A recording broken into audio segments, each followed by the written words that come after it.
What's going on YouTube? All right, we're gonna go over different workstations that I have, pros and cons of both, why I have both. Let's get into it.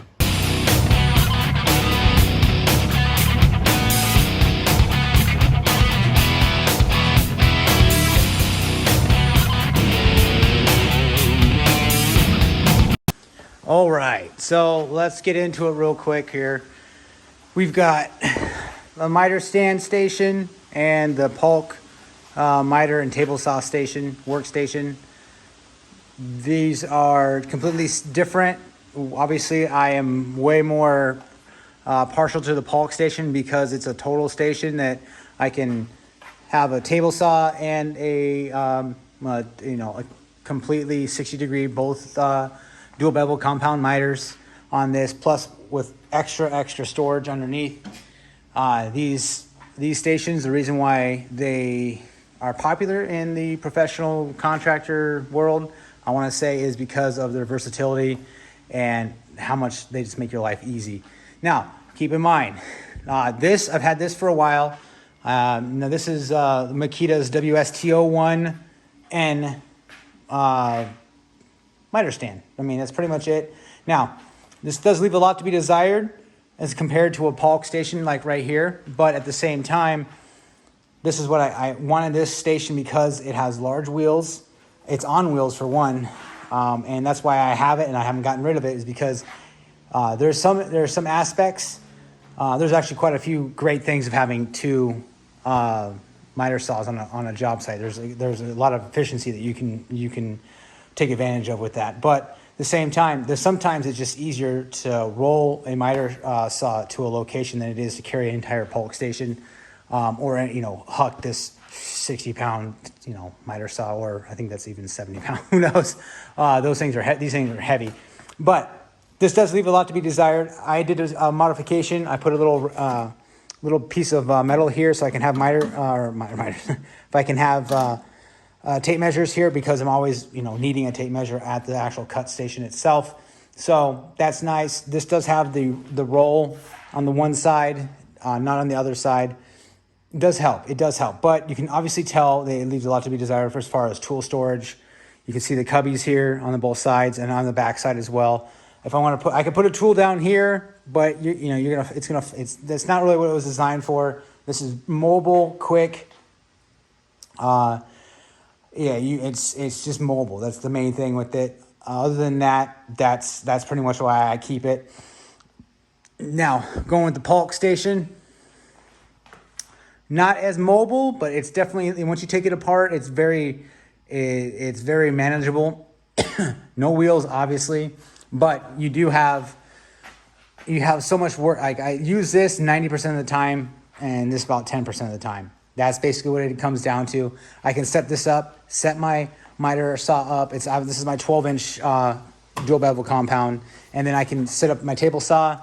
Now, keep in mind that this is my newest one that I've actually built out, so I can actually mount this over here, and I'll insert a picture of that so I can have outfeed going that way.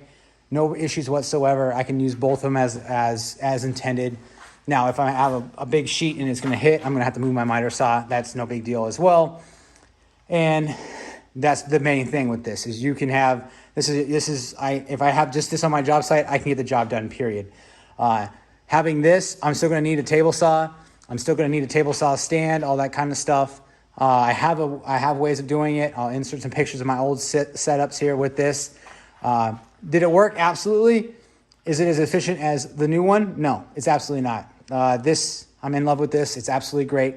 Now, this costs $400. This miter saw stand costs $400.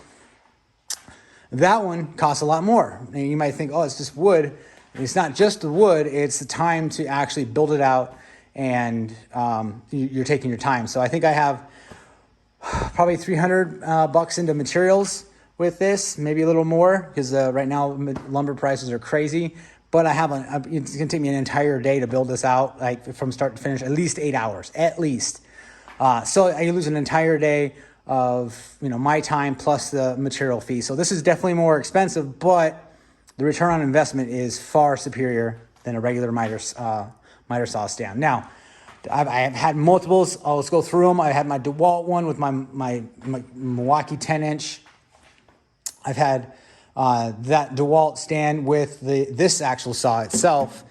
After I sold, I sold it in Milwaukee for this one because it's way more accurate. The Makitas are way more accurate than Milwaukee's. But then I knew I was going to something like that because I loathe not having tool storage. I'm here. I need my impacts. I need certain things. I just need more tool storage. So that's what the Paulk Station comes in handy. I will link the Paulk Store in the description of this video so you guys can go buy your own. I could build this out with my without actually having plans. He sells the plans on his website. I bought the plans for both of these just to support him because that's what we do. But at the same time, it's kind of a reward for he spent the time to design all this stuff out, and it does make it easier for sure. Other than that, I mean that's what I've got for this. Both of them are great. I would definitely start, if I was going to do it all over again, I'd still have myself a rolling miter station because it's a convenience factor. And I would definitely I'd build myself a Paulk when I had the time because I can just go into a store, buy this. It takes 10 minutes to put it together and I'm up and rolling. That, not so much. You got to go buy the wood. You got to get the plans, figure out what you want to do. It takes a long time. A day, maybe even more, depending on, you got to figure out your table saw heights, your miter saw heights, all that kind of stuff. So pros and cons of both. Absolutely. It's great to have both of them. I earned both of these saw. Everything you see here is paid by me and no sponsors for anything. This is the progression of me going into. I had a couple other workstations you can probably see. My original workstation was this right here, a folding table. Like I think a lot of people started with a folding table. Got the job done, throw the table saw up there, get it taken care of. There's not much else really to say about that. So, when you actually get, you want to become a professional, you're going to get yourself a miter station and a miter saw stand. And it absolutely helped so much, the DeWalt one, even though it kind of sucked. I would highly recommend just getting one, seeing how it works. You know what you want, you know what doesn't work. And then you can progress your way up to whatever you deem fit. Will I put, big honking wheels on the Paulk Station? Who knows? But this right now is working fantastic for me. And if you guys are wondering, if you're doing baseboard or anything like that where you have offset cuts, having one saw at a certain cut, if you're doing repeat cuts, and having another saw completely at the opposite side, like say, both sides of a 45, both sides of a 9, everything like that. It's great just to go to this station, cut, go to that station and cut. You don't need to worry about moving the, I know it's not that much, but if you're trying to set it and then you're trying to go back, if you just leave it at your 31.5 or 31.6 and you got the other one on the opposite side, boom, you're done. So that's one of the great things about, if you're doing finished carpentry, it helps out a lot. So, and obviously everything's cordless, so we don't have to worry about extension cords. I think that's all I've got for this, you guys. Both stations are fantastic. What do you guys like in your setup? Let me know what you guys have in the comment section below. I have both of them. I do like both of them. I like the new Paulk Station more because it's everything I need to in one little package. I can always add a router table to this. I can do much more with this because I can modify it as needed, and the tool storage obviously, but the saving grace for it is those wheels. So that's what I got for you guys. Let me know what you think. Like and comment. I'll see you in the next video.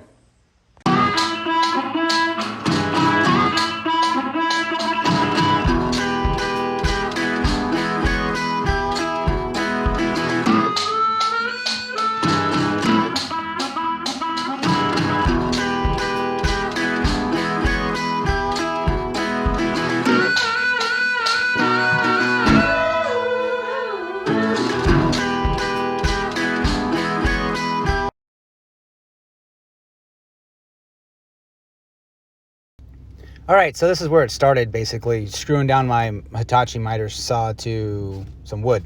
That's how it started for a workstation. It worked out okay. Built out a basement and some other stuff here you can see. But yeah, that's where, and obviously you can see a bunch of tools and everything. So I kind of, I knew I needed something better. Hence this DeWalt stand. and a Milwaukee 10-inch compound miter saw, but that saw didn't last very long because of how much space it took up, and I couldn't actually use it in tight spaces. So the stand stayed, and I got my 10-inch Makita, and still have that now. You guys seen in the video, and I'm still using those sawhorses with the tables. That's my workstation. That's pretty much it right here. Cutting trim, yeah, absolutely not the ideal area. So I knew that this whole stand is not going to last long. It's too small for the saw itself, which is kind of weird, but yeah, it is what it is. Well, this is out of sequence, but this is the DeWalt again with my table saw. That's the table. You use that for a while. It did work, obviously it works, but not exactly efficient. And there's the Makita stand, and well, I don't got any much. That's just more work, I'm not sure. But then I built my first Paulk Station right here. You can see it was great. Just got rid of it not too long ago. I knew I wanted to put a table saw on it, so that's the kind of rig I came up with. I'm not saying I invented it or anything, because I surely didn't, but it's just something that worked, and it worked pretty great. I mean, actually, it worked great. There's nothing. It was fantastic. I knew I wanted to put the miter saw on it, so I cut and relief. Kind of this is where I just took some time to see what worked, what didn't work, all that kind of stuff. And it kind of didn't work. It just, the wings and everything just didn't work. So I kept it as a regular station and used my miter saw stand, and that's pretty much how it worked for a while. And it broke. Everything's gonna break, so I knew I was gonna need to build another one. So this is my second iteration of the Paulk station, miter station, and I took my time with it. And obviously having another workstation really helps out, but man, it came together pretty good. And this is the one I still have, but I still need to convert because it's showing its age for sure. But yeah, this is just me going through it, screwing everything down. And I knew I wanted to make a miter saw and with miter wings and everything, so I left the centerpiece flat so I can cut it out for the miter saw station. And that's both of them together. Worked out great. Yeah, working. This is me putting it basically the 12-inch dual compound in there. And that's the way it was. I took some extra cutting and everything, but we got it. We got the table saw station right there and the miter station. This is how it worked out. I would highly recommend a Paulk station. Now, this is me building the one I have now. Basically, just doing little extras, cutting things down, being a little minimalistic, but I also knew I wanted to put the table saw cubby because my table saw station was busted and I threw it away. So this is the cubby, just making it out. Cutting everything out. It takes some time. Definitely, I'd say probably 8 to 10, maybe even 12 hours of work to do this. But once you figure it out, it's all done. It's all there. So that's the progression of my miter station. This is the one how it stands now. Pretty simple, pretty straightforward. And I absolutely freaking love it. It's great. And you can always put it on the side like that as well. But mostly it stays there.